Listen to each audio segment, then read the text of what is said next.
నమస్కారం. ప్రతిధ్వనికి స్వాగతం. అవినీతి ఆరోపణలతో పదవి కోల్పోయిన దేశ అధ్యక్షుడు, చేసిన తప్పుకి పదవీ గండంలో ప్రధానమంత్రి, తీవ్ర అభియోగాలతో జైలుకెళ్లి రాజకీయ జీవితానికి దూరమైన మరో ప్రముఖుడు. మనం అప్పుడప్పుడు అంతర్జాతీయ అంశాల్లో ఆసక్తిగా గమనించే వార్తలివి. నిజానికి అవి వార్తలే కాదు, అక్కడి రాజకీయ వ్యవస్థ పారదర్శకత, చట్టం అందరికీ సమానం అనే సూత్రానికి ప్రతీకలుగా భావిస్తుంటాం. అదే మన దేశంలో అయితేనా అని ఒక భారమైన నిట్టూర్పు వదులుతాం. సరిగ్గా ఇదే విషయంలో ఇప్పుడు కీలక బిల్లును పార్లమెంటు ముందుకు తీసుకొచ్చింది కేంద్ర ప్రభుత్వం. నేరం చేస్తే అది ప్రధానమంత్రి అయినా, ముఖ్యమంత్రి అయినా, మంత్రి అయినా ఇంటికి పంపడమే అంటూ 130వ రాజ్యాంగ సవరణకు సిద్ధమైంది. మరి ఏంటి బిల్లు? దీని వెనుక అసలు ఉద్దేశాలేంటి? కేంద్ర ప్రభుత్వం ఇంత కీలక నిర్ణయం ఎందుకు తీసుకుంది? ఇది నాణ్యానికి మరో పార్శ్వాలు కూడా ఉన్నాయా? దీనికి సంబంధించి 79 ఏళ్ల ప్రజాస్వామ్య భారత ప్రస్థానంలో ఇది ఏ పరిణామాలకు నాంది పలకబోతోంది అనే అంశంపై ప్రతిధ్వని చర్చ చేపట్టింది. మన చర్చలో పాల్గొంటున్న వారు డాక్టర్ జయప్రకాష్ నారాయణ గారు, లోక్సత్తా వ్యవస్థాపకులు, అలాగే ప్రజాస్వామ్య పీఠం ద్వారా రాజకీయాల్లో పరివర్తన, ప్రజా చైతన్యం కోసం విస్తృతమైన కృషి చేస్తున్న విశ్రాంత ఐఏఎస్ అధికారి. అలాగే జీబీ రెడ్డి గారు, national university of advanced legal studies, Kochi VC, Osmania విశ్వవిద్యాలయం న్యాయ కళాశాల నుంచి అంచెలంచెలుగా ఎదిగి వివిధ పదవులు నిర్వహించిన అనుభవజ్ఞులు, రాజ్యాంగ న్యాయ నిపుణులు. ముందుగా జేపీ గారు, ఇప్పుడు ఇవాళ కేంద్ర ప్రభుత్వం పార్లమెంటుకు తీసుకొచ్చిన జేపీసీకి సంబంధించి, అలాగే జేపీసీకి పంపింది, దానికి సంబంధించి 130వ రాజ్యాంగ సవరణ బిల్లు, దీని నేపథ్యం అలాగే మీ పరిశీలన ఏంటి సార్? వెంకటేష్, నమస్కారం. మీకు మంచి చర్చ చేపట్టారు. 26 సంవత్సరాల క్రితం 1999లోనే లోక్సత్తా ఉద్యమం 42 ఎన్నికల్లో పోటీలో ఉన్నటువంటి ప్రముఖుల పేర్లు, నేర చరిత్ర ఉన్న వాళ్ళని ముందు నిష్పాక్షికంగా నిర్ధారించి చాలా ఖచ్చితమైన ప్రమాణాలతో మాజీ హైకోర్టు ప్రధాన న్యాయమూర్తి నాయకత్వంలో ఒక నిపుణుల కమిటీని ఏర్పాటు చేసి పాత్రికేయులు, ప్రజల సహకారంతో బయటికి తీసుకొచ్చాం. అప్పటి నుంచి ఈ పోరాటం సాగుతోంది. రాజకీయంలో నేర చరిత్రలకి ప్రవేశం లేదు, నేర రాజకీయాన్ని అంతం చేయాలని చెప్పని. కానీ దురదృష్టం కొద్దీ నేర రాజకీయం అంతం కాల. ఆనాడు లోక్సత్తా చేసిన ప్రయత్నం వల్ల, కొందరు మిత్రులు కోర్టులకు వెళ్ళడం వల్ల విధిగా అభ్యర్థులే అఫిడవిట్ సమర్పించాలని పెట్టారు.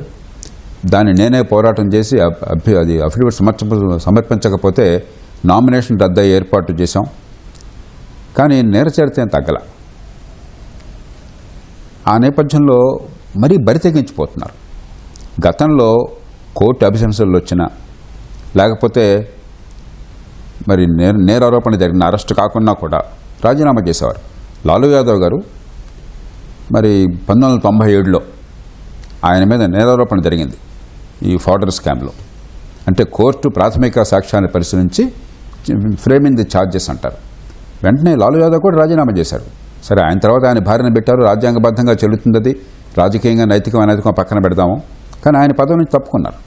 కానీ ఇటీవల కాలంలో మరి బరి తెగించిపోయి అవినీతి ఆరోపణలు ఎదుర్కొని జైలుకి వెళ్ళినా, పెద్ద పెద్ద నేరాలు చేసి జైలుకి వెళ్ళినా కూడా పదవుల్లో ఉండటం మా హక్కు, మేము జైల్లో ఉంటేనే పదవుల్లో ఉంటాం అని చెప్పని బహిరంగంగా ప్రకటించే ఏర్పాటు జరుగుతున్నది.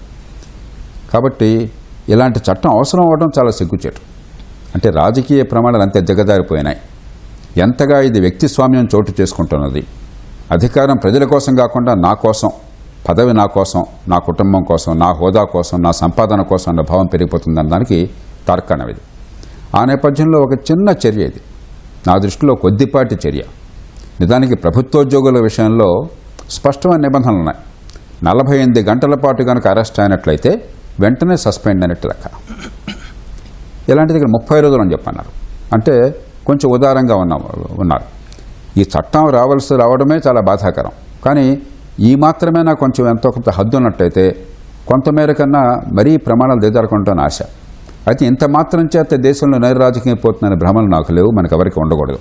కనీసం ఒక సంకేతం, నేరం చేసినట్టుగా ప్రాథమిక ఆరోపణలు ఉంటే, అరెస్ట్ అయినట్టయితే మరి వాళ్ళందరూ కూడా రాజీనామా చేయాలని చెప్పన్నది, లేకపోతే పదవి నుంచి పోవాలని చెప్పన్నది ఒక సంకేతం.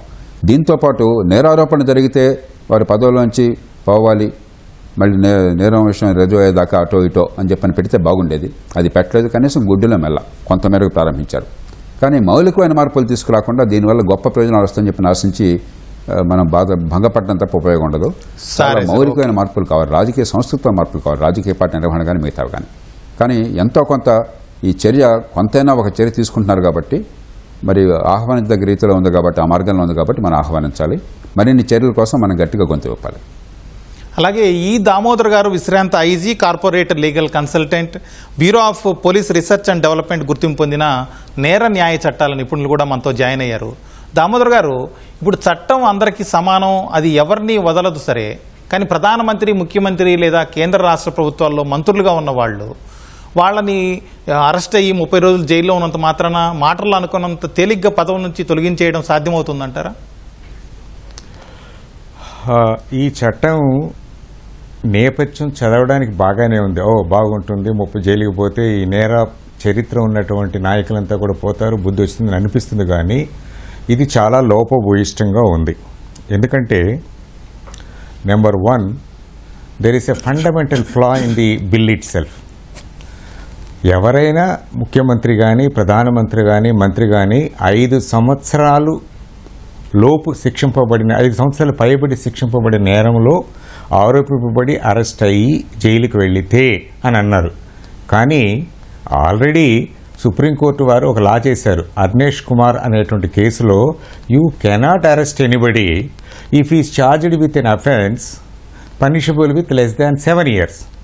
ఆల్రెడీ సుప్రీంకోర్టు రూలింగ్ ప్రకారం లెస్ దాన్ 7 years అరెస్టే చేయడానికి వీలు లేనప్పుడు లా ఎన్ఫోర్స్మెంట్ ఆఫీసర్స్కి ఇందులో 5 years అంటే is it not in contradiction to the established law settled by the Supreme Court?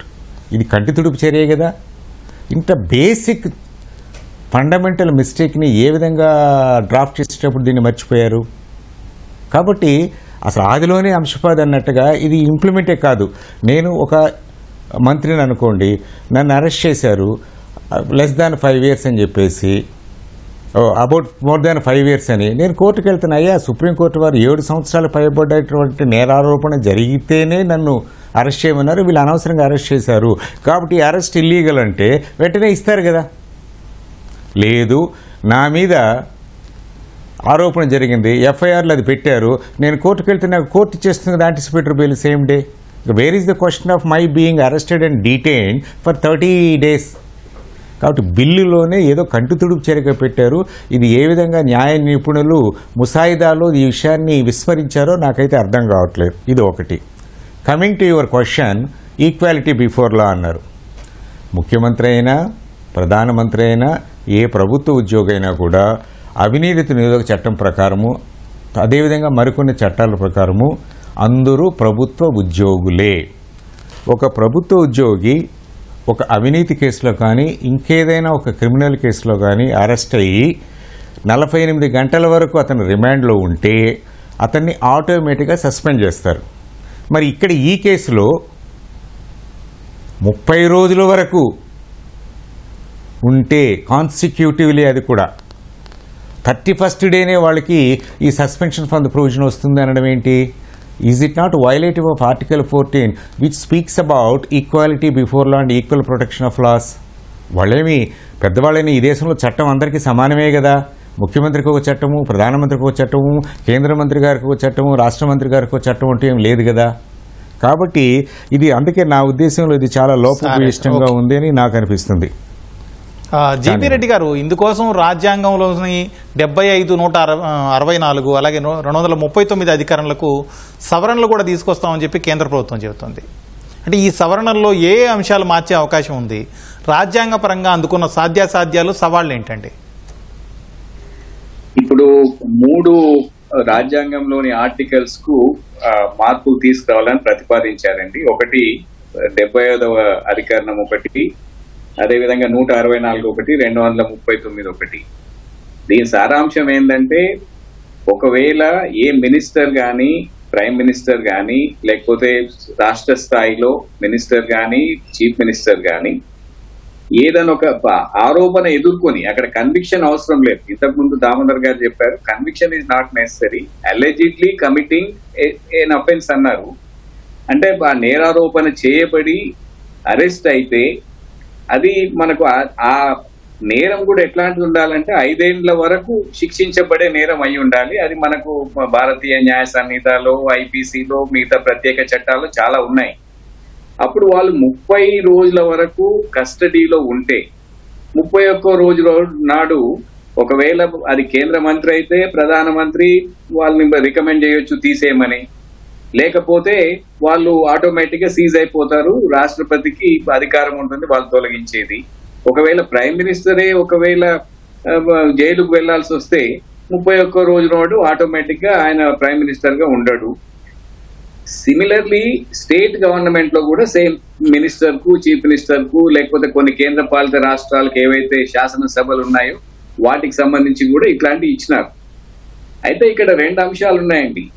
ఒకటి, ఇంతకు ముందు విజ్ఞులు చెప్పినట్టు 48 గంటలు ఒకవేళ అరెస్ట్ అయి ఉంటే అది ఫండమెంటల్ రూల్స్ ప్రకారమైనా ఇంకేమైనా ప్రభుత్వ అధికారి సస్పెండ్ కావాలని చెప్తా ఉన్నారు. అదైనా ఇదైనా ఒకటేంటంటే జైలుకు పంపించినంత మాత్రాన ఆరోపణలు ఎదుర్కొంటున్న వ్యక్తి దోషి అని చెప్పడానికి లేదు. ఒకటి, ముద్దాయికి దోషికి మధ్యలో డిఫరెన్స్ ఇక్కడ కనిపించడం లేదు. రెండోది ఏంటంటే సుప్రీంకోర్టు తీర్పులు కూడా ఉన్నాయి. ఇంతవరకు చాలా ఫైల్ చేసినా కూడా ఇన్ఫాక్ట్ వాళ్ళను మీరు డిస్క్వాలిఫై చేయండి అని కోర్టుకు వెళ్ళినప్పుడు సుప్రీంకోర్టు చెప్పింది, ఇది ఒకటి ఆర్టికల్ 75 కింద అట్లాంటి ఏం ప్రావిజన్ లేదు, కొత్తదాన్ని ఏమేమి పెట్టలేము, వాళ్ళని డిస్క్వాలిఫై చేయలేమని కూడా తీర్పులు ఉన్నాయి. కాబట్టి ఇక్కడ వీళ్ళు ఒకటే ఒక కొలమానం పెట్టుకున్నారు. 30 రోజులు జైల్లో ఉంటే 31వ రోజు నాడు వాళ్ళను మంత్రులుగానో లేకపోతే ప్రధానమంత్రిగానో రాష్ట్ర ముఖ్యమంత్రిగానో తొలగించాల్సిన అవసరం ఉంది అనేది. ఇది కొంతవరకు అనాలోచితంగా ప్రతిపాదించబడిన సవరణ అని నా వ్యక్తిగత అభిప్రాయము. అలాగే మీరు చెబుతుందే కాకుండా ఇంతకుముందు దామోదర్ గారు అన్నారు, అర్నేష్ కుమార్ కేసులో సుప్రీంకోర్టు చాలా క్లియర్గా చెప్పింది 7 సంవత్సరాల కంటే తక్కువ శిక్ష పడే కేసులో అసలు అరెస్ట్ చేయడానికే వీలు లేదని చెప్పి. అలాంటప్పుడు అసలు ఈ చట్టమే ఉపయోగం లేదు కదా అని దామోదర్ గారి ప్రశ్న. కరెక్టే, దానికి కొన్ని మినహాయింపులు ఉన్నాయి. Arnesh Kumar versus state of Bihar judgement లో అది సెక్షన్ 498A కింద వరకట్న ఈ మొత్తం దీంట్లో ఆరోపణలు ఎదుర్కొన్నప్పుడు అని ముందు ఆ నేరానికి సమన్వయం చేసి తర్వాత మిగతా నేరాలు 7 ఏళ్ల లోపల ఏ ఉన్నా కూడా అరెస్ట్ చేయాల్సిన అవసరం లేదు, jail is only an exception, bail is the rule అన్నది ఇప్పుడు ప్రస్తుతం నడుస్తుంది. ఇప్పుడు క్రిమినల్ సైడ్ ప్రాక్టీస్ చేస్తున్న అడ్వకేట్ ని అడిగినా పాపం తిట్టుకుంటా ఉంటారు ఈ అర్నేష్ కుమార్ కేసు, ఎందుకంటే ఈ బెయిల్స్ అనేది అవసరం లేకుండా పోయింది. ఇది ఖచ్చితంగా దీన్ని కూడా వాళ్ళు మర్చిపోయినారని నేను అనుకుంటున్నా. It is non application of mind by the in fact people who drafted this proposal. అది కూడా కరెక్టే, వారితో నేను పూర్తిగా ఏకీభవిస్తా ఈ విషయంలో. దీన్ని కూడా వాళ్ళు మర్చిపోయినట్టు కనిపిస్తుందండి. ఏదైనా కంటి తుడుపు చర్యగానే తీసుకోవాలి, దీంట్లో సీరియస్ ఎఫర్ట్ ఉందని నేను అనుకోవడం లేదు. జేపీ గారు, ఇప్పటికే ఆర్టికల్ 356 ద్వారా రాష్ట్ర ప్రభుత్వాలకు కేంద్రం చేతుల్లో దినదిన గండం 100 ఏళ్ల ఆయుష్ అన్నట్లుగా తయారైంది పరిస్థితి అని ఒక విమర్శలు పెద్ద ఎత్తున ఉన్నాయి. ఇప్పుడు ఈ కొత్త బిల్లు ఇంతకుముందు దామోదర్ గారు అలాగే జీబీ రెడ్డి గారు చెప్పినట్టు కొన్ని లోపాలు ఉన్నప్పటికీ ఒకవేళ వాటిని సరిచేసి ఈ చట్టం తీసుకొస్తే ఆ రాష్ట్ర ప్రభుత్వాలకి భయం పెరుగుతుంది. అది కూడా ముఖ్యంగా కేంద్ర ప్రభుత్వంలో ఉన్న ఆ పార్టీకి సంబంధించి కాకుండా ఇతర ప్రతిపక్షాలు ప్రభుత్వాలు ఉన్న చోట ఆ భయాలు పెరుగుతాయి, కేంద్రం పెత్తనం ఎక్కువ అవుతుంది అనే ఒక ఆందోళన ఉంది. దీన్ని ఏమంటారు?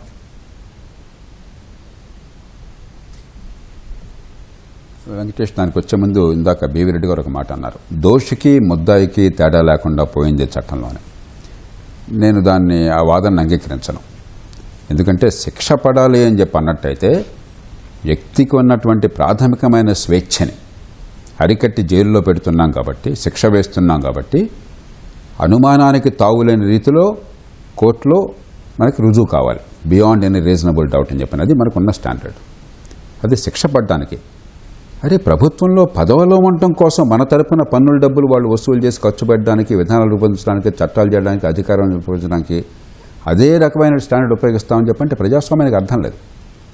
ప్రజాస్వామ్యంలో నాయకత్వ స్థానాల్లో ఉన్న వాళ్ళు మచ్చ లేకుండా ఉండాలి, అనుమానానికి తావులేని రీతిలో వాళ్ళ ప్రవర్తన ఉండాలి, వాళ్ళకి విశ్వసనీయత ఉండాలి. అంతేగాని మర్డర్ కేసుల్లో కోర్టుల్లో కేసులున్నా కూడా, నేరారోపణ జరిగినా కూడా నా ఇష్టం, నాకు హక్కు ఉన్నది, నన్ను ఎవడేం చేయడానికి వీల్లేదు, కోర్టులో రుజువు కాలేదు కాబట్టి అన్నది రుచి వస్తే ప్రజాస్వామ్యం ఇప్పటికీ అపహాస్యం పాలైంది, నాశనం అవుతుంది. కాబట్టి ఈ దోషి ముద్దాయి అన్న వాదన విషయంలో ఏ రకంగానూ కూడా వర్తించదు. ఒకవేళ అంటే రాజకీయ కుట్రలకు అవకాశం ఉంటుందంటారా? ఇక ఉంటుంది. అది ఆ వాదన నేను తిరస్కరిస్తున్నాను. 3 కారణాలుగా తిరస్కరిస్తున్నాను. మొట్టమొదటిది, ఈ వాదన కనుక మీరు కొనసాగించినట్టయితే భారతదేశంలో ఏ ప్రభుత్వం ఉన్నా కూడా పార్లమెంట్లో ఇక చట్టం చేయకూడదు. రాజకీయాల్లో కొంత స్వచ్ఛత ప్రవేశపెట్టడానికి కానీ నేర చరిత్రను ఆపడానికి కానీ. ఇది అర్ధరహితమైన వాదన. రెండోది, రాష్ట్రాలకు ఇప్పుడు సర్వాధికారాలు ఉన్నాయి. 346 దుష్ప్రయోగం చేసిన మాట వాస్తవం, ఫెడరల్ వ్యవస్థను బలహీనపరిచిన మాట వాస్తవం. కానీ గత 30 ఏళ్లలో అధికారం ప్రధానంగా రాష్ట్రాల చేతుల్లో ఉంది. ఉదాహరణ, చట్టబద్ధ పాలన, నేర న్యాయ విచారణ 199 పాళ్ళు రాష్ట్రాల చేతుల్లో ఉంది. పోలీస్ యంత్రాంగం, శాంతి భద్రత మొత్తం రాష్ట్రాల చేతుల్లో ఉన్నాయి. కేపీ గారు, అయితే మీరు అన్నట్టు చట్టబద్ధ పాలన అంతా రాష్ట్రాల చేతుల్లో ఉన్నప్పటికీ ఈడీని, సిబిఐని, ఇలాంటి వ్యవస్థలని లేకపోతే ఐటీని ప్రయోగించి రాష్ట్రాల ముఖ్యమంత్రుల్ని అరెస్ట్ చేస్తున్న పరిస్థితులు, ఇట్లాంటి సమయంలో ఎట్లా ఉంటుంది అంటారు? కాబట్టి ఇప్పుడు 2 ఉన్నాయి మన ముందు మార్గాలు. ఒకటి, చట్టాన్ని దుర్వినియోగం చేసే అవకాశం ఉంది కాబట్టి ఎంత దుర్మార్గుడైనా, నేరచరితుడైనా కూడా కోర్టులకు వెళ్ళినా, మర్డర్ కేసులు ఉన్నా కూడా మనం వాళ్ళని ఏమీ చేయకూడదు, పదవుల్లో కొనసాగాలి. అది మంచిదా ప్రజా సంక్షేమం కోసం? అలా కాదు, నేర న్యాయ వ్యవస్థను దుర్వినియోగపరచకుండా, నేర పరిశోధన విషయంలో రాజకీయం జోక్యం లేకుండా, పక్షపాతం లేకుండా నిష్పాక్షికంగా, సమర్థంగా, వేగంగా, న్యాయంగా జరిగే ఏర్పాటు కావాలి. దానికి మార్పులు తెద్దామని గొంతెత్తడం మార్గం. అంచేత పెద్దానికి ఏ మార్పు తలపెట్టినా కూడా రాజకీయాన్ని ఆక్రోశించి ఉన్న రాజకీయాన్ని కొనసాగిస్తే ఉన్న రాజకీయం బాగుందా? పరమ అధ్వానంగా ఉన్నది. ఏ ప్రభుత్వం జాతీయ స్థాయిలో ఉన్నా కూడా ఎవరో ప్రభుత్వం మనం ఎన్నుకున్న ప్రభుత్వమే కదా, మీరు కదా పార్లమెంట్ ఎన్నుకున్నది. ఎన్నుకున్న పార్లమెంట్ చట్టం చేసేదంటే ఎన్నికలు ఎందుకు? ఇంత కోలాహలం ఎందుకు? ఎలక్షన్లకు ఇంత ఖర్చు ఎందుకు? ఇంత తమాషా ఎందుకు? చట్టసభను మనం ఎన్నుకున్నాం రాజ్యాంగంగా. ఎన్నుకున్న తర్వాత మేము నమ్మం ఈ చట్టసభనే, ఈ ప్రభుత్వాన్ని నమ్మం. మరి ఎన్నుకున్నది మనమే కదయ్యా. ప్రజాస్వామ్యం అంటే అదే కదా. మన ఓటుకి మనం విలువ ఇవ్వకపోతే ఎట్లాగా? ఎవరు వచ్చినా కూడా మన్నాడే ముర్దాబాద్ అని నువ్వు ఏది చేయడానికి వీలేదంటే ఇంకా పరిపాలన అరాచకత్వం వస్తుంది. కాబట్టి ఇవన్నీ కూడా పసలైన వాదనలు వినడానికి చాలా బాగుంటాయి. ఎందుకంటే రాజకీయం అంటే మనలో అసహ్యం పెరిగిపోయింది. దానికి కారణాలు ఉండొచ్చు, కానీ పరిష్కారం రాజకీయాన్ని అసహించుకోవడంలో కాదు, రాజకీయాన్ని బాగు చేయడానికి ఇది చాలదు. ఇది అవసరం, కానీ ఇది చాలదు. నేర న్యాయ వ్యవస్థ మార్చాలి, అధికారాన్ని వికేంద్రీకరించాలి, ఎన్నికల వ్యవస్థను మార్చాలి. నేను ఇందాక చెప్పాను, ఇంత మాత్రం చేత నేర చరిత్ర పోదు, నేర రాజకీయం పోదు. కనీసం ఒక సంకేతం, కొంత ఒత్తిడి, కనీసం నేరానికి ఎదుర్కొంటున్న కోర్టులో మరి సాక్ష్యాలు ఉండి ఎదుర్కొంటున్నవాడు మన ముందు నిర్ణయాలు చేసే పరిస్థితి ప్రభుత్వాధీనం అయితే అంతకంటే అన్యాయం చేయముంది ప్రజాస్వామ్యంలో? అదన్నా జరగకుండా ఉంటుంది. అంతే, ఇది ఒక చిన్న అడుగు, అంతకుమించి గొప్ప పరిష్కారం కాదు, ఇది గొప్ప సంస్కరణ కాదు. ఇది కూడా వద్దు అని చెప్పంటే ఉన్నస్థితి బాగుందంటే ఉన్నస్థితి బాగుందా? మనమే చెప్తున్న రోజు నేర చరిత్ర రాజకీయంలో ఉంది, నేరస్తులు రాజకీయంలో ఉన్నారు, చట్టాలు ఉల్లంఘించే వాళ్ళు చట్ట నిర్మాతలు అవుతున్నారు, రాజకీయం అధ్వానం అయిపోయింది, అవినీతి అడుగు విపరీతం ఆకాశాన్ని నడుతుంది. ఇవన్నీ వాస్తవాలే. మరి పరిష్కారం ఎక్కడికైనా మొదలెట్టాలి కదా. ఓకే, దామోదర్ గారు, మీరు ఇంతకుముందు అన్నట్టు ఈ చట్టం ప్రకారం ఒకవేళ 5 ఏళ్ల కంటే ఎక్కువ శిక్ష పడితే 30 రోజులు జైల్లో ఉంటే అన్నారు. ఒకవేళ మీరు అన్నట్టుగా ఆర్నేష్ కుమార్ కేసుని తీసుకుంటే 7 ఏళ్ళు అంతకంటే ఎక్కువ శిక్ష పడే అవకాశం ఉంటే అరెస్ట్ చేయొచ్చు. అలాంటి తీవ్రమైన నేరాలంటే ఎలాంటి నేరాలు అందులోకి వస్తాయంటారు? ఈ ప్రశ్న అండి, జేపీ గారితో నేను ఏకీభవిస్తాను చాలా వరకు. దోషికి, ముద్దాయికి, దోషికున్నటువంటి వ్యత్యాసము మనకు ఉన్నటువంటి ఒక కలోనియల్ వ్యవస్థ యొక్క భ్రష్టాచారం అది. ఎందుకంటే 18 నెలలు జైల్లో ఉన్న వ్యక్తి, కొన్ని లక్షలు సంపాదించిన వ్యక్తి మళ్ళీ ముఖ్యమంత్రిగా ఎన్నిక అవ్వచ్చు, మళ్ళీ కంటెస్ట్ చేయొచ్చు. చాలా ఇన్ని సంవత్సరాలు 10 సంవత్సరాలు కూడా మన దేశ వ్యవస్థలో, మన న్యాయ వ్యవస్థలో కోర్టులు తీర్పులకు నోచుకోవట్లేదు. కాబట్టి అది ఏదో ఒక చట్టం అట్లా ఉంది కాబట్టి ఎప్పుడో కలోనియల్ కాలంలో చేసినటువంటి మౌలికమైన అంశం అలాగే ఉంది కూడా అలాగే చేయాలనుకుంటా మార్పు తీసుకురావాలని కావాలి. ఆ ఉద్దేశంతో ప్రైమరీ ఫేస్ ఇది కనిపిస్తుంది. అరవింద్ కేజ్రీవాల్ గారిని అరెస్ట్ చేసినప్పుడు లిక్కర్ స్కాములు ఆయన కోర్టును ధిక్కరించాడు. 9 సార్లు సమ్మర్లు తీసుకొని అటెండ్ కాలేదు, 8 సార్లు, 9వ అటెండ్ అయ్యాడు. అప్పుడు అరెస్ట్ చేసి జైల్లో పెడితే సుమారు 5 నెలలు ఆయన జైల్లో ఉంటే ముఖ్యమంత్రి పదవికి రాజీనామా చేయకుండా 4 గోడల మధ్య ఉంటూ ఎలాంటి కమ్యూనికేషన్స్ లేకుండా నేనే ముఖ్యమంత్రి అంటే ఎలా? ఎన్నుకున్న ప్రజలేమైపోవాలి? ఆయన ముఖ్యమంత్రిగా ఎన్నికైన ప్రజలను పాలించడానికా, ఆయన ముఖ్యమంత్రి పదవిని అలాగే అంటుపెట్టుకుని జైల్లో కూడా ఉండడానికా? సో ఆ నేపథ్యంలో ఏదో సంస్కరణ రావాలి, బాగుపరిచిన ఉద్దేశంతో తెచ్చారు. కానీ ఇది కంటి తుడుపుగా ఉంది. కారణం ఏంటంటే అందులో ఉన్న లోపాలు అవి తెలిసి చేశారో తెలియక చేశారో నాకు తెలియదు. కానీ 7 సంవత్సరాల వరకు అరెస్టే చేయడానికి అవకాశం లేదంటే 5 సంవత్సరాల లోపల నువ్వు ఎలా అరెస్ట్ చేస్తావు? ఇది రేపొద్దున జ్యుడిషియల్ రివ్యూకి వెళ్తుంది సుప్రీంకోర్టు ముందు. సుప్రీంకోర్టు ఒప్పుకోదు, పోయింది అక్కడికి, బ్యాక్ టు ఈ పెవిలియన్ అవుతుంది. చట్టాలు చేసేది మనం. మీరు అన్నట్టు ఆర్నేష్ కుమార్ మీరు మీ ప్రశ్నలకు తగినట్టుగానే మా దగ్గర సమాధానం రాబట్టి చూస్తున్నారు. బట్ తీవ్రమైన నేరాలంటే ఏ నేరాలు అందు పరిధిలోకి వస్తాయి?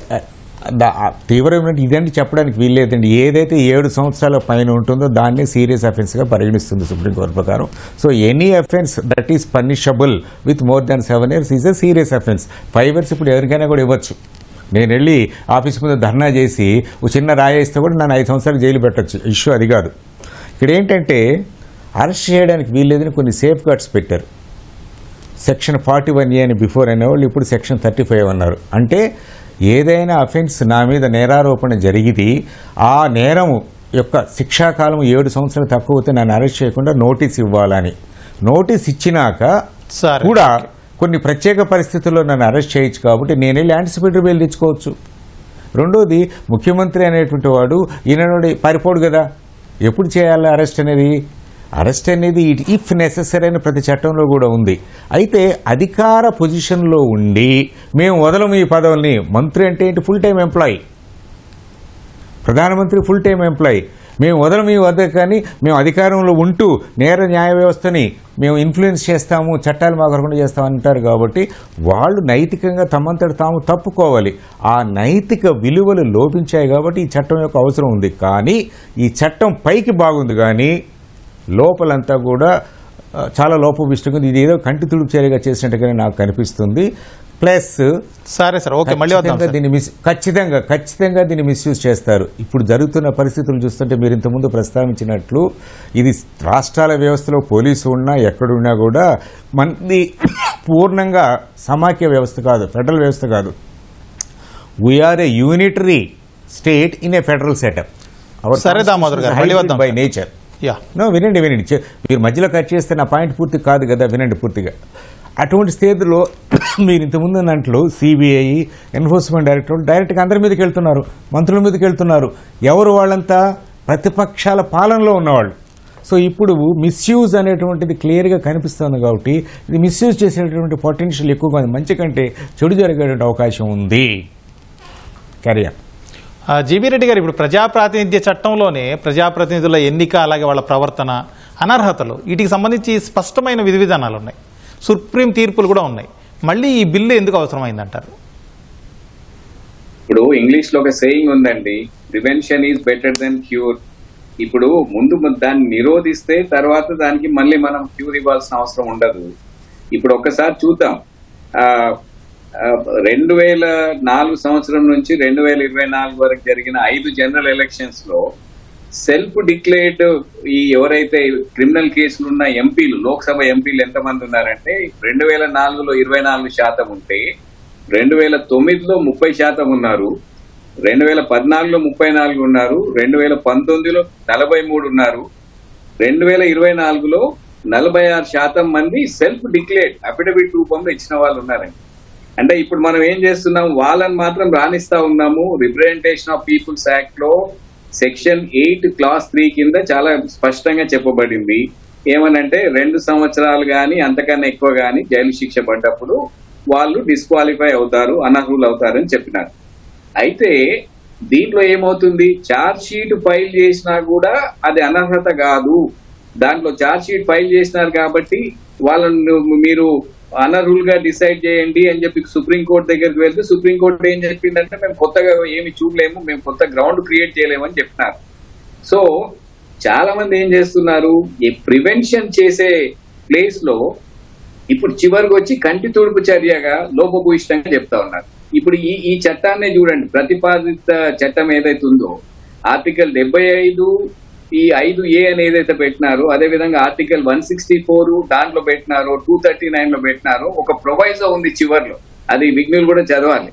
ఏమని ఉందంటే వీళ్ళు తర్వాత వీళ్ళను మంత్రులుగా లేకపోతే ప్రధానమంత్రి ముఖ్యమంత్రిగా తొలగించబడ్డ తర్వాత కూడా వాళ్ళు జైలు నుంచి వచ్చిన తర్వాత వాళ్ళు మళ్ళీ ప్రధానమంత్రి కావడానికి, ముఖ్యమంత్రి కావడానికి, మినిస్టర్ కావడానికి ఏ అడ్డంకి లేదు అని ఉన్నది. నథింగ్ షెల్ ప్రివెంట్ అనే వర్డ్ యూజ్ చేసినారు. అంటే ఇది ఎట్లా ఉందంటే ఏదో గ్రహణం పట్టినట్టు అనమాట. ఆ 30 రోజులు ఓకే అక్కడ ఉన్నారు కాబట్టి తీసేస్తారు. ఆయన 31 రోజు వచ్చాడు అనుకోండి, ఒకవేళ ప్రైమ్ మినిస్టర్ రికమెండ్ చేసినా, చీఫ్ మినిస్టర్ రికమెండ్ చేసినా ఖచ్చితంగా వాళ్ళు మళ్ళీ మినిస్టర్ల అవకాశం ఉంది. అంటే ఇది ఒక కలర్ బ్లైండ్నెస్ అనేది కనిపిస్తూ ఉంటుంది. ఆల్రెడీ ప్రజా ప్రాతినిధ్య చట్టంలో చాలా ప్రావిజన్స్ ఉన్నాయి. సెక్షన్ 8 ఉంది. ఇప్పుడు ఫర్ ఎగ్జాంపుల్ ఈ శిక్ష పడిన తర్వాత 3 నెలలు మామూలుగా అప్పీల్ చేసుకోవడానికి ఒక అవకాశం ఉంటుంది. అప్పీలో రివిజన్ ఏదో చేసుకోవడానికి. మేము అప్పీల్ చేసుకుంటున్నాం కాబట్టి మమ్మల్ని అనర్హులు చేయొద్దు అని కూడా కొన్ని సందర్భాల్లో వీళ్ళు సుప్రీంకోర్టుకు మిగతా కోర్టుకు వెళ్ళడం జరిగింది. కోర్టు స్పష్టంగా చెప్పింది, ఈ విండో పీరియడ్ ఈ 3 నెలలు మీరు అప్పీల్ చేసుకుంటాము, లేకపోతే మా ఉన్న జైలు శిక్షను సస్పెండ్ చేపిస్తాము, ఇవన్నీ కాదు. మీరు శిక్ష పడితే 2 ఏళ్ళు అంతకన్నా ఎక్కువ పడితే మాత్రం ఖచ్చితంగా అనర్హులు అవుతారని మీరు ఈ నవజోత్ సింగ్ సిద్ధు కేసులో చెప్పినారు, ప్రభాకరన్ కేసులో చెప్పినారు. అట్లాంటివి చాలా ఉన్నాయి. అందుకోసమని ఇది ఇన్ఫాక్ట్ ఇప్పుడున్న చూడండి, 30 రోజులు పోయి 31 రోజు జైలు నుంచి బయటకు వస్తే ఈయన చాలా పాపులర్ లీడరు, ఈయనను అనవసరంగా తప్పుడు కేసులో ఇరికించినారని చెప్పి సింపతితో సహా అతన్ని మినిస్టర్ చేసే అవకాశం ఉంది. దీన్ని ఎట్లా ఆపగలుగుతారు? ఈ ప్రొవైజోని ఎట్లా చూస్తారు? రెండో ఆస్పెక్ట్, ఇప్పుడు దోషికి ముద్దాయికి ఇంతకుముందు ఇద్దరు పెద్దలు చెప్పినారు. ఆ ఒక్క విషయం చెప్తాను నేను. ఇప్పుడు దోషి అన్నప్పుడు is guilt is proved beyond reasonable doubt. ముద్దాయి అన్నప్పుడు ఇంతకుముందు దామోదర్ గారు చెప్పారు, తప్పుడు కేసులో ఇరికించే అవకాశం ఉంటుంది. అరెస్ట్ అయిన ప్రతి ఒక్కడు అమాయకుడు అని నేను చెప్పడం లేదు. అట్లా అని చెప్పి దోషి అని చెప్పడానికి లేదు. రేపు అల్టిమేట్ గా సర్వోన్నత న్యాయస్థానం చెప్పొచ్చు, పలానా వాళ్ళు అసలు దోషి కానే కాదు, అమాయకుడు అని చెప్పొచ్చు. అప్పుడు ఏం చేస్తాం? ఉన్న లైఫ్, రాజకీయము, ఇంకేది ఉన్నా కూడా దీంట్లో కంపీటింగ్ రైట్స్ ఉంటాయి, వీళ్ళకుంటాయి వాళ్ళకుంటాయి. కాబట్టి ఇది అనాలోచిత చర్య అని నేను చెప్తా. దీన్ని ఇప్పుడు ఛార్జ్ షీట్ ఫైల్ చేసిన వాడిని మాత్రము మనము మినిస్టర్ కాకుండా ఆపలేము. కానీ 30 రోజులు జైల్లో ఉంటే 31 రోజు అక్కడి నుంచి తీసేస్తాం. దీని గురించి ఆలోచించాలి మీరు. ఛార్జ్ షీట్ ఎప్పుడు ఫైల్ చేస్తారన్నది మన పోలీస్ ఆఫీసర్ గారికి తెలుసు, జేపీ గారికి కూడా తెలుసు. ఛార్జ్ షీట్ ఎప్పుడు ఫైల్ చేస్తారు? జనరల్ గా ప్రైమ్ అఫెసీ కేసు ఉండి మొత్తం గట్టిగా ఉన్నప్పుడు ప్రాసిక్యూషన్ వాళ్ళు చేస్తారు. మరి అట్లాంటప్పుడు అక్కడ అనర్హత లేనప్పుడు అరెస్ట్ అయ్యి 30 రోజులు జైలు ఉంటే అది అనర్హత వస్తుందని అనుకుంటారు. అది దీన్ని ఆలోచించవలసిన విషయం ఉంది. జేపీ గారు, ఈ మధ్య కాలంలోనే థాయిలాండ్ అలాగే దక్షిణ కొరియాలో అక్కడ అధ్యక్షుడు కావచ్చు లేదా ప్రధానమంత్రి విచారణ ఎదుర్కొన్నారు, అలాగే చర్యలు కూడా తీసుకున్నారు వాళ్ళ మీద. ఒకవేళ మన దేశంలో కూడా ఈ రాజ్యాంగ సవరణ బిల్లు చట్టంగా మారితే అలాంటి యాక్షన్ తీసుకోవడానికి ఛాన్స్ ఉందంటారా? అలాంటి అవకాశాలు మన దేశంలో లేవు.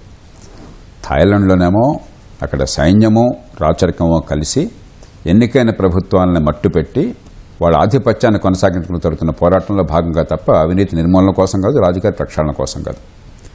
కొరియాలో నిజంగానే రాజకీయ ప్రక్షాళన కోసం గట్టి ఉద్యమాలు జరిగినాయి, చట్టబద్ధ పాలన కోసం బలమైన ఏర్పాట్లు ఉన్నాయి, జవాబుదారితనం కోసం. కాబట్టి అక్కడ జరుగుతుంది. మన దేశంలో ఆ పరిస్థితులు లేవు. ఇప్పుడు ఇంతకుముందే దామోదర్ గారు కానీ లేకపోతే బీరెడ్డి గారు కానీ చెప్పారు, అరెస్టు ఎంత కష్టమో ఈ దేశంలో.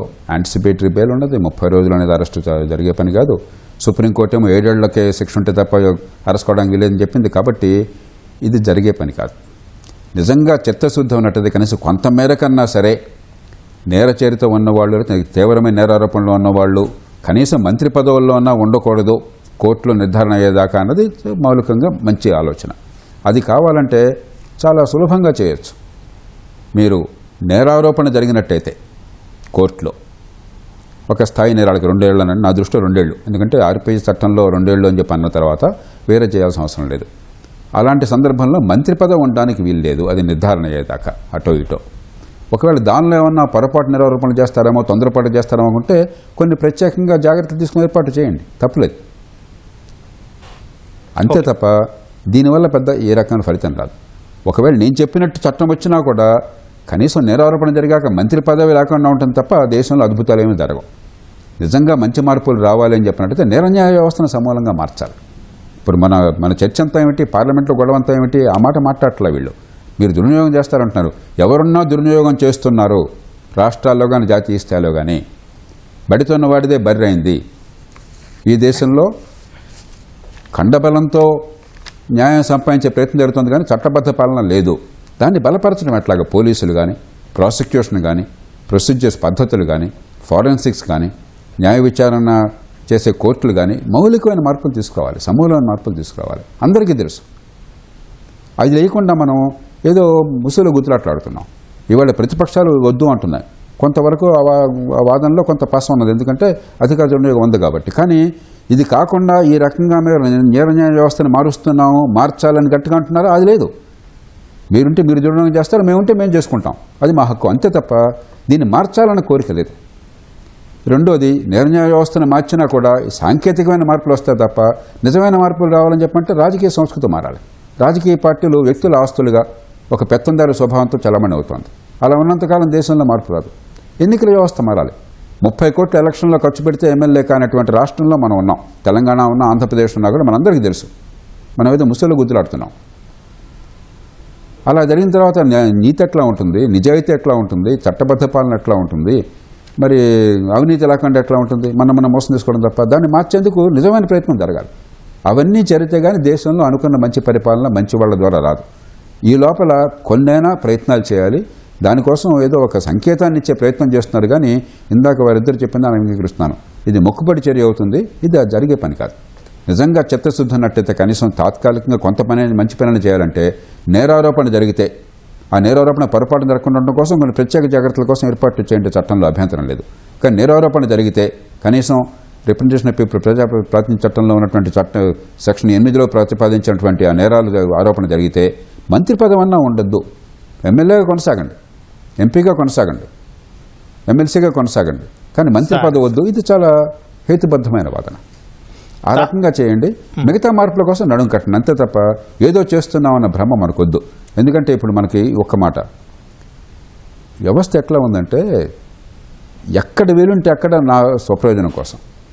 లాలూ యాదవ్కి శిక్ష పడ్డ తర్వాత కూడా అప్పీల్లో ఉన్న కారణంగా శిక్ష ఉన్నా కూడా అనర్హుడుగా ఉండకూడదని చెప్పి కేబినెట్ ప్రతిపాదన చేసింది. ఎవరు? మన్మోహన్ సింగ్ లాంటి నిజాయితీ పడిన ప్రధానమంత్రి ఉన్నటువంటి ప్రభుత్వం ఓ ప్రతిపాదన చేసింది, ఆర్డినెన్స్ ప్రతిపాదన చేసింది. ఇటీవల సుప్రీంకోర్టు ఏం చేసింది? పన్మాడి అనే ఆయన తమిళనాడులో మంత్రిగా ఉండి శిక్ష పడ్డది, అవినీతి ఆరోపణల వల్ల శిక్ష పడ్డది. సుప్రీంకోర్టు శిక్షని తాత్కాలికంగా నిలుపుదలతో పాటు ఆ సెంటెన్సింగ్ కన్విక్షన్ను కూడా మనకు నిలుపుదల చేసి గవర్నర్ని ఆదేశాలు ఇచ్చి గతమాయించి మళ్ళీ మంత్రి పదవి తీసుకున్నట్టుగా ఏర్పాటు చేసింది. మళ్ళీ సుప్రీంకోర్టు దేశంలో న్యాయ వ్యవస్థ గందరగోళం అయిపోయింది, దేశంలో నేరస్తులు రాజకీయంలో ఉన్నారని వాపోతుంటుంది. అధికారం ఎక్కడో ఇష్టం వచ్చినట్టుగా అహంకారంతోనో, ఉన్మాదంతోనో, తొందరపాటుతోనో, అవినీతితోనో మనం దుర్వినియోగం చేస్తున్నప్పుడు రాజకీయం ఎట్లా మారుతుంది? సరే సార్, ఓకే. మనం నిజాయితీగా ఆలోచించాలి. ఒక పార్టీ ఉంటే, నాకు ఇష్టమైన పార్టీ ఉంటే ఒక మాట, ఇష్టం లేని పార్టీ ఉంటే మరో మాట, ఇష్టమైన మనిషి ఉంటే ఒక మాట, ఇష్టం లేని మనిషి ఉంటే అది కాదు పద్ధతి కాదు. కొన్ని ప్రమాణాలకు మనం కట్టుబడి ఉండాలి. లేకపోయినట్టయితే రాజకీయాన్ని తిట్టుకుంటూ కూర్చుంటాం. ఈ దేశంలో మార్పు కంటే చెడు ఎక్కువ కనిపిస్తుంది. సాంకేతిక మార్పుల వల్ల దేశంలో మంచి జరుగుతుంది కదా, రాజకీయమైన జరుగుతుందనే భావం ప్రజలకు నమ్మకం పోతున్నది. దామోదర్ గారు, ఇప్పుడు నేర రాజకీయాల ప్రక్షాళనకు ఇప్పటికే చాలా సంస్కరణలు చేపట్టారు. ప్రజాప్రాతినిధ్య చట్టంలో సవరణలు చేశారు. అలాగే సుప్రీంకోర్టుకు సంబంధించి ప్రత్యేక కోర్టులు కూడా ఏర్పాటు చేసింది. అయితే వాటి అమలులో ఎక్కడున్నాం మన దేశం పరంగా? ఎక్కడున్నామంటే ఎక్కడ వేసిన గొంగళి అక్కడే ఉన్నట్టుంది. The essence of any law is in its enforcement, not in enacting. అందుకనే లేట్ ఫాల్కివాల్ అనేవారు, there should be an embargo on making further laws అని. చిత్తశుద్ధి చేయడానికి, అమలు చేయడానికి చిత్తశుద్ధి లేకపోతే ఎన్ని చట్టాలు చేస్తే ఏం ప్రయోజనం? ఇప్పుడు ఈ బిల్లే తీసుకోండి, ఇది కేవలం చట్టం కాదు, రాజ్యాంగ సవరణ. చాలా హెచ్చరిక పెట్టారు. ఏంటి, 30 రోజులు జైల్లో ఉండొచ్చు నువ్వు ముఖ్యమంత్రిగా కానీ, ప్రధానమంత్రిగా కానీ, కేంద్ర మంత్రిగా కానీ, రాష్ట్రపతిగా కానీ. ఒక 31 రోజే నీకు స్థానభ్రంశం కలుగుతుంది, పదవి గండం వస్తుంది. అంటే 30 రోజులు అతని అధికారంలో ఉండొచ్చా? Where is the equality before లా?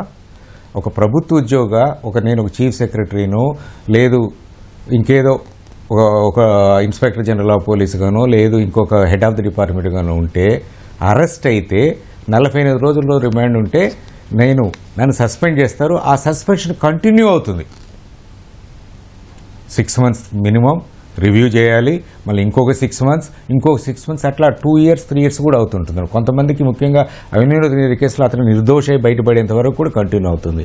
మరి ఇక్కడ ఎంతో ఉన్నతమైన స్థానాల్లో ప్రజాపాలనకి ఉద్దేశింపబడినటువంటి మంత్రులు, ప్రధానమంత్రి, ముఖ్యమంత్రులు 30 రోజులు ఉండొచ్చు అంటే ఎట్లా? ఒకవేళ ఆయన 31వ తేదీ ఆటోమేటిక్గా మంత్రి అవుతాడు, ఆటోమేటిక్గా ముఖ్యమంత్రి అవుతాడు, ప్రధానమంత్రి అవుతాడు. అటువంటి ప్రొవిజన్ ఏది ప్రభుత్వ ఉద్యోగి లేదే. మీరు చట్టం దృష్టిలో ప్రభుత్వ ఉద్యోగులే కదా, మీకు ఒక చట్టం ఎలా, ఏ విధంగా you justify article 14 equality before law and equal protection of law? ఇది చాలా లోపభూయిష్టం. ఈ సంస్కరణలన్నీ పనికిరావండి. ఇది కంటి తుడుపు చర్యగానే ఉంది, ఏదో చేశారనేటువంటిది. అదేవిధంగా సెక్షన్ 41A అని ఒకటి ఉండేది సిఆర్పిసిలో, దాన్ని ఇప్పుడు సెక్షన్ 35 ఆఫ్ BNSS అన్నారు, భారతీయ నాగరిక సురక్షా సంస్థ అనేసి. అందులో లెస్ దాన్ 7 years పనిష్మెంట్ అఫెన్స్కి నోటీస్ ఇచ్చి మాట్లాడాలా అన్నారు అనమాట. ఆ తర్వాత అరెస్ట్ చేయొచ్చు అన్నారు. ఓకే, అప్పుడు కూడా the moment you come to know 7 years కాబట్టి నాకు నోటీస్ ఇవ్వాలి, 5 years అయినందుకు మాత్రం నోటీస్ ఇవ్వడానికి వీళ్ళ. మంత్రి అయినా, ముఖ్యమంత్రి అయినా, ఎవరికైనా, సాధారణ ఉద్యోగి అయినా, సాధారణ నాగరికుడైన వ్యక్తి అయినా కూడా నోటీస్ ఇవ్వాలి పోలీసు వారు. నోటీస్ ఇవ్వగానే నేను వెళ్ళి యాంటిసిపేటరీ బెయిల్ తెచ్చుకుంటాను. ఒక సాధారణ వ్యక్తి, ఒక సాధారణ ప్రభుత్వ ఉద్యోగి తెచ్చుకోగలిగింది, మంత్రి తెచ్చుకోలేడా, ముఖ్యమంత్రి స్థానంలో కూడా తెచ్చుకోలేడా? ఇది అమల్లో సాధ్యమేనా? అసలు నిజంగా మీరు అమలు చేయాలని పెడుతున్నారా ఈ బిల్లుని, లేక ఎవరి కోసం పెడుతున్నారు? మీరు అన్నారు అందుకే ఎక్కడ వేశారని అన్నారు కదా, ఇదే అలా ఉన్నాం మనం. ఇట్లాంటి చట్టాలు చేస్తే అమలు పరచడానికి వీలు కాకుండా కానటువంటి లోపభూయిష్టమైన చర్యలు చేస్తే ఇలాగే ఉంటుంది. రెండోది 31st అన్నారు. Supposing on 31st day I'm released, ఈ బిల్లు పనికిరాదు, it is infructuous. I'm a minister, I'm arrested, 30 consecutive days అయినాక 30th ఈవినింగ్ నన్ను రిలీజ్ చేసినారు, ఐ విల్ కంటిన్యూ. 30 రోజులు జైల్లో మంత్రిని, బయటకు వచ్చి మంత్రిని. లేదు 31వ తారీఖు నేను 32 రోజులు రిలీజ్ అయ్యాను అనుకోండి, ఆ ఒక్కరోజైనా నేను మంత్రిగా లేకుండా ఉండేది. సపోజింగ్ ఒక ముఖ్యమంత్రి ఉన్నాడు, 30 రోజులు అయింది, 31వ తేదీ ఆయన తీసేయాలి ముఖ్యమంత్రిని. ఒక్క నిమిషం తీయలేదనుకోండి, ఏం చేయాలి? వేరే కౌన్సిల్ ఆఫ్ మినిస్టర్స్ వాళ్ళ పార్లమెంటరీ పార్టీ అంతా పాడాలి ప్రజాప్రాతినిధ్య చట్టం ప్రకారం. వాళ్ళందరూ అసెంబ్లీ కొత్త ఆల్టర్నేటివ్ ముఖ్యమంత్రిని ఎన్నుకునేదానికి ఒక 1 వారం, ఒక వీక్ అయినా పడుతుంది, ఒక వారము. ఆ వారం లోపల ఎవరు ముఖ్యమంత్రి? గవర్నర్ దగ్గరికి పోవాలన్నా, అంటే మన ప్రెసిడెన్షియల్ రూల్ పెట్టాలన్నా? లేదు ఈ 7 రోజుల లోపల కొత్త ముఖ్యమంత్రి ఎన్నికల లోపల ఈయన రిలీజ్ అయ్యి వచ్చాడు అనుకో, ఈయన పరిస్థితి ఏమిటి? ఇట్లా అనేక ifs and buts. This act bristles with too many inconsistencies. అందుకే ఇది అమలుపరచడానికి వీలు పడినటువంటి, ఏది ఆచరణలో అమలుపరచడానికి వీలు పడదు, చట్టరీత్యా కూడా. ఎందుకంటే 7 years అని సుప్రీంకోర్టు చెప్తే నువ్వెవరయ్యా 5 years అని చెప్పడానికి రాజ్యాంగాన్ని? అందుకనే బహుశా సుప్రీంకోర్టు దాని ఆర్డర్ని నల్లిఫై చేయడానికేమో వాళ్ళు ఒక రూలింగ్ ఇచ్చారు అర్నేష్ కుమార్ కేసులో. అని రాజ్యాంగ బిల్లుగా అన్నారు, మామూలు బిల్లు అనకుండా. They could have made it an ordinary bill. But constitutional amendment bill కూడా ఈ subject to judicial review. GB Reddy గారు, ఇప్పుడు నేరం నిరూపించే వరకు కేసు నమోదైన వ్యక్తి కూడా నిర్దోషి అని న్యాయ సిద్ధాంతాలు చెబుతున్నాయి. అలాంటప్పుడు 30 రోజులు దాటి జైల్లో ఉంటే పదవి పోవడం అనేది ఈ న్యాయ సూత్రాలకు విరుద్ధం కాదంటారా? ఖచ్చితంగా. ఎందుకంటే ఇప్పుడు జైల్లో వెళ్ళినంత మాత్రాన ప్రతి కేసు తప్పుడు కేసు కాకపోవచ్చు, దాంట్లో ప్రాథమిక సాక్ష్యాలు ఉండొచ్చు, అరెస్ట్ చేయొచ్చు. బట్ అయినా కూడా 30 రోజులు జైలు ఉన్నంత మాత్రాన వాళ్ళు దోషులని చెప్పడానికి ఎక్కడ లేదు. ఇది ఈ ప్రిన్సిపల్స్ ఆఫ్ క్రిమినల్ జ్యూరిస్ప్రూడెన్స్ లో ఫస్ట్ ప్రథమ సిద్ధాంతానికే వ్యతిరేకం. ఎందుకంటే దానిలో క్లియర్ గా చెప్తారు కదా, మొత్తం ఒక వ్యక్తి యొక్క ఆ దోషిత్వం ఏదైతే ఉన్నదో దాన్ని బియాండ్ రీజనబుల్ డౌట్ అది ప్రూవ్ చేసినప్పుడు మాత్రమే అతను దోషిగా పరిగణించాలి తప్ప అంతవరకు అమాయకుడు అని చెప్పాలనేది అది న్యాయ సూత్రం ఒకటి. రెండో అంశం ఏంటంటే, ఇప్పుడు అరెస్టు అన్నది జనరల్ గా పొలిటికల్ రీజన్స్ తో కావచ్చును, లేకపోతే ఇంకేమైనా వ్యక్తిగత కారణాలతో కావచ్చును, ఇంకేదైనా ఇప్పుడు సెంటర్ స్టేట్ ఈ ఉన్న కాన్ఫ్లిక్ట్ మధ్యలో ఈడీ, సిబిఐ ఇంతకుముందు మీరు చెప్పినట్టు వాటిని దుర్వినియోగం చేస్తే కావచ్చును. అందుకోసమని అరెస్టు చేస్తే ఖచ్చితంగా 30 రోజులు కన్సిక్యూటివ్ గా జైల్లో ఉన్నంత మాత్రాన దోషి అని చెప్పడానికి వీల్లేదండి. ఇంకొకటి, పోనీ ఇప్పుడు ఈ అరెస్ట్ విషయంలో కూడా అతను బెయిల్ రాదని గ్యారంటీ లేదు కదా. యాంటిసిపేటరీ బెయిల్ తీసుకోవచ్చు, ముందస్తు బెయిల్. అది కాకుండా ఇప్పుడు కొత్త రూల్ ఏమొస్తుంది చూడండి మీరు, bail is the rule, jail is the exception. Justice Krishna Iyer గారు చాలా నాళ్ళ నుంచి చెప్తున్న విషయం ఇది. అట్లాంటప్పుడు జైలుకు పంపడం అనేది వెరీ రేర్ కేసులో జరుగుతూ ఉంటుంది. అట్లాంటప్పుడు ఈ బెయిల్ ఇవ్వడం అనేది ఇది న్యాయమూర్తుల యొక్క విచక్షణాధికారం మీద ఆధారపడి ఉంటుంది. ఈ కొన్ని కేసుల్లో ఇప్పుడు అనారోగ్యం కారణంతో ఇవ్వచ్చు, ఇంకా వేరే కారణాలు ఉండొచ్చు బెయిల్ ఇవ్వడానికి. ఇప్పుడు మీరు అన్నారు ముఖ్యమంత్రి ఎక్కడ వెళ్తాడు, లేకపోతే మినిస్టర్ ఎక్కడ వెళ్తాడు, దేశం విడిచి పారిపోలేడు కదా. ఇన్వెస్టిగేషన్ చేయాలంటే కరెక్ట్ ఆ పొజిషన్ లో ఉండకూడదు, అందుకోసం తొలగించాలనేది ఒక సూత్రం ఉంటే ఉండొచ్చు. కానీ ఇది సహజ న్యాయ సూత్రాలకు వ్యతిరేకము, ఈ క్రిమినల్ న్యాయ సూత్రాలకు కూడా పూర్తిగా వ్యతిరేకము. ఇప్పుడు ఏంటంటే రోగం ఒక దగ్గర ఉంటే మందు ఇంకో దగ్గర పెట్టే ప్రయత్నం జరుగుతుందని నా అభిప్రాయం. అది it may be for public consumption. ఎందుకంటే దీన్ని నిరోధించాల్సిన అవసరం ఉంది.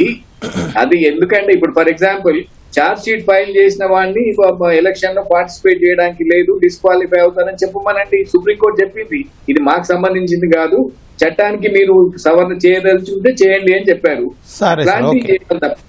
అది జేపీ గారు, ఇప్పుడు చాలా మంది ఎమ్మెల్యేలు, ఎంపీలు ఇలాంటి వాళ్ళు హత్యలు, లేకపోతే హత్యాయత్నాలు, దాడులు, దోపిడీలు ఇలాంటి చాలా కేసుల్లో ఇరుక్కొని ఉన్నారు. వాళ్ళకి సంబంధించిన కేసులు పెండింగ్లో ఉన్నాయి వివిధ కోర్టుల్లో. సుప్రీంకోర్టు చాలా గడువులు పెట్టింది, ఇట్లాంటి వాటిని పరిష్కరించాలి త్వరగా అని చెప్పి. ప్రజాప్రతినిధుల విచారణకు స్పెషల్ కోర్టులను పెట్టింది, ఫాస్ట్ ట్రాక్ కోర్టులను పెట్టింది. అయినా కూడా అలాంటి కేసుల్లో నుంచి బయటకు వచ్చిన కొంతమంది మళ్ళీ పదవులు చేపడుతున్నారు, ఆ తర్వాత నేరాలు చేస్తున్నారు. ఇన్ని రకాల పరిస్థితుల్లో ఈ బిల్లు ఉద్దేశాలు నెరవేరుతాయంటారా? మొదట వెంకటేష్, కొంచెం అతిశయోక్తులు కూడా ఉన్నాయి. ఉదాహరణకి 46% మంది నేరస్తులు ఉన్నారని చెప్పన్నది వాస్తవం కాదు. చాలా విషయాల్లో సాంకేతిక నేరాలు నా దృష్టిలో బహుశా 10-15% ఖచ్చితంగా తీవ్రమైన నేరాలకు అభియోగాలు ఎదుర్కొంటున్నారు. వాళ్ళకి నేర చరిత్ర ఉన్నది. 1% అన్నా కూడా ప్రమాదమే. కానీ అతిశయోక్తులు కూడా, ఎందుకంటే రాజకీయ మొత్తాన్ని కూడా మనం పూర్తిగా నాశనం చేసి విస్తృతి దెబ్బకొట్టి రాజకీయ నోళ్ళ మీద ద్వేషం పెంచుకుంటే కూడా ప్రయోజనం రాదు. దాన్ని ఎలా బాగు చేయాలని ఆలోచించాలి. కానీ ఇక రెండోది, మీరు అన్నట్టుగా ఇందాక బీవీ రెడ్డి గారు మంచి మాట అన్నారు. రోగం ఒకటైతే మందు ఇంకోటి ఇస్తున్నాం మనం. పృష్ఠతాళన దంతభంగ అని సంస్కృతంలో శ్లోకం అని ఒక సామెత ఉన్నది. ఒకరి కొడుకు పంటి నొప్పి మొర్రం అని చెప్పని డాక్టర్ దగ్గరికి పోతే వాడు వీపు మీద చాచి తన్నాడంట. పంటి నొప్పికి వీపు మీద తనడానికి సంబంధం ఏంటి? కాబట్టి మౌలికమైన సమస్య పరిష్కారం చేయట్లేదు. ఉదాహరణకి ఈ గొడవలన్నీ ఎందుకు వస్తున్నాయి? ఇప్పుడు మాకు అన్యాయం జరిగిపోతుంది, మా మీద పక్షపాతంతో విరుచుకుపడతారు, రాజకీయ ద్వేషాన్ని చూపెడతారు, ఇవన్నీ ఎందుకు వస్తున్నాయి? నేరన్యాయ వ్యవస్థ పూర్తిగా రాజకీయం చేతుల్లో బందీ అయిపోయింది. దాన్ని మార్చాలనే కోరిక మన రాజకీయ వ్యవస్థకు లేదు, మన సమాజానికి లేదు. ఏదో తాత్కాలికమైన కంటి తుడుపు చర్యలు ఏదో చేస్తున్నట్టుగా మొక్కుబడిగా తప్ప ఇంకోటి ఆలోచించడం లేదు. ఆ మార్పు తీసుకురావాలి. అవి తీసుకురాకపోతే నేర చరిత్ర పెరుగుతూనే ఉంటుంది. అలాగే ఇప్పుడు ఇవాళ రాజీవ్ గాంధీ గారు వర్ధంతి. 1991లో ఈ రోజున ఒక దేశంలో పెద్ద నాయకుడిని, గతంలో ప్రధానమంత్రిని, ఒక దేశంలో ప్రధాన పార్టీకి అగ్రనాయకుడిని దారుణంగా టెర్రరిస్టులు హత్య చేశారు. ఎంతకాలం పట్టింది శిక్ష వేయడానికి? శిక్ష ఖరారు కావడానికి 1991లో హత్య జరిగితే 2009లో, ఇది మామూలు హత్య కాదే. ఒక దేశంలో అగ్రనాయకుడి మీద ఉగ్రవాదుల ఘాతుకమైన చర్య, దేశం మీద ఇది దాడి. 18 ఏళ్ళు పట్టింది ఆ కేసు పరిష్కారం కావడానికి. కాబట్టి ఈవేళ ఈ రాజకీయంలో ఉన్న వాళ్ళ కేసులు 30 రోజులు చేయండి, 90 రోజులు చేయండి, మీరు విన్నాను అవాకులు చావకులు చెప్పచ్చు. అవి జరిగే పని కాదు. ఎన్నో సందర్భాల్లో న్యాయస్థానాలు, న్యాయమూర్తులు కూడా చాలా స్వల్ప దృష్టితో, తాత్కాలికమైన దృక్పథంతో ఎన్నో నిర్ణయాలు చేస్తున్నారు, తర్వాత వాపోతున్నారు.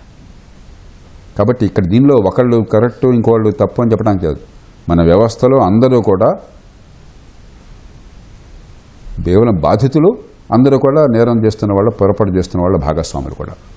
న్యాయ వ్యవస్థ ఎట్లాగుందో చట్ట సభలు అట్లానే ఉన్నాయి, ఎన్నికైనటువంటి పాలనా యంత్రాంగం అట్లా ఉంది, పరిపాలనా యంత్రాంగం అట్లాగే తగలడింది. కాబట్టి మనం నిజాయితీగా ఆత్మశోధన చేసుకుని చిత్తశుద్ధితో మౌలిక మార్పులు తీసుకోవాలి. మళ్ళీ నేను చెప్తున్నాను, ఈ తాత్కాలికమైన చర్యలు కొన్ని అవసరమే కానీ కొంత విశ్వాసాన్ని పెంచడం కోసం అని చెప్పని మరీ లేఖితనం లేకుండా చేయడం కోసం ఇది పరిష్కారాలు కావు. నిజమైన పరిష్కారం కావాలంటే చట్టబద్ధ పాలన నిజంగా ఉండే వ్యవస్థ నిర్మాణం చేయండి. మన దేశంలో చట్టబద్ధ పాలన, ఇందాక మీరు చెప్పారు కొరియా సంగతి, కొరియాలో చట్టబద్ధ పాలన ఏర్పాటు చేస్తారు. ఒకప్పుడు నియంతృత్వం ఉండేది, ఒకప్పుడు దేశ నియంత ఇష్టం, వాడి చేతుల్లో ఏదంటే అది, వాడికి ఇష్టం లేకపోతే మిమ్మల్ని జైలు అలా కాదు, చట్టబద్ధ పాలన ఉన్నది, దాన్ని తీసుకురండి. అట్లాగే ఎన్నికల సంస్కరణ, మౌలికమైన సంస్కరణ తిండి, ఈ పిచ్చి చిన్నవి కాదు. నిజాయితీ పరులు సమర్థంగా అక్రమాలకు పాల్పడకుండా, డబ్బుల పంపిణీ లేకుండా, కులం ప్రయోగించకుండా, దేశంలో విభజనలు తీసుకురాకుండా, Conclude చేద్దాం సార్, తాత్కాలికాలు time ఉపయోగించకుండా నిజాయితీగా ఎన్నిక ఏర్పాట్లు వచ్చే వ్యవస్థను తీసుకురండి. ఈ ఏర్పాట్లు చేయకుండా మనం చాలా పైపైన చేసి గొప్ప పని చేసినట్టు నటిస్తున్నాము. తర్వాత ఫలితాలు రాకపోయేసరికి ప్రజల్లో విశ్వాసం తగ్గిపోతుంది, మరింత అవిశ్వాసం పెరుగుతుంది. దీని నుంచి అద్భుతాలు జరగవు. మళ్ళీ చెప్తున్నాను, కంక్లూడ్ చేద్దాం. అద్భుతాలు జరగవు. సరైన మార్పులతో ఇందాక బివి రెడ్డి గారు చెప్పినట్టుగా నేరారోపణ జరిగినట్టయితే వాళ్ళకి అర్హత లేదు మంత్రి పదవి కన్నా సవరణ చేయండి. కనీసం కొంతన్నా ఒక స్టెప్ ముందుకు వెళ్తాం. అది పెద్ద పరిష్కారం కాదు, కానీ ఒక స్టెప్ ముందుకు వెళ్తాం. హేతుబద్ధంగా ఉంటుంది, ఆచరణ సాధ్యంగా ఉంటుంది. ఇది వాళ్ళ ప్రతిధ్వని. నమస్కారం.